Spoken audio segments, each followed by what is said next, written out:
صحابه سوال کردند آیا ما پروردگارمان را در بهشت و در آخرت می‌بینیم؟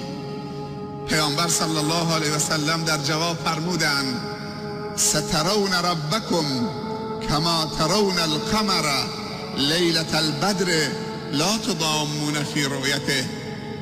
پروردگارتان را ملاقات خواهی کرد با چشمی که خدا در آخرت مسلح می کند، توان می دهد که به جمال جلال نورانی الله نگاه بکنید. خود خداوند در آخرت چشم بندگان نیکش را توان می بخشد، مسلح می کند که بتواند از دیدار الله در بهشت لذت ببرد.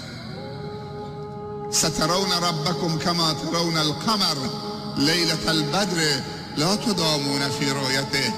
ربتان را میبینید، ملاقات خواهید کرد، دل و دیدتون منور خواهد شد، شاد خواهد شد به دیدار ربتان در بهشت.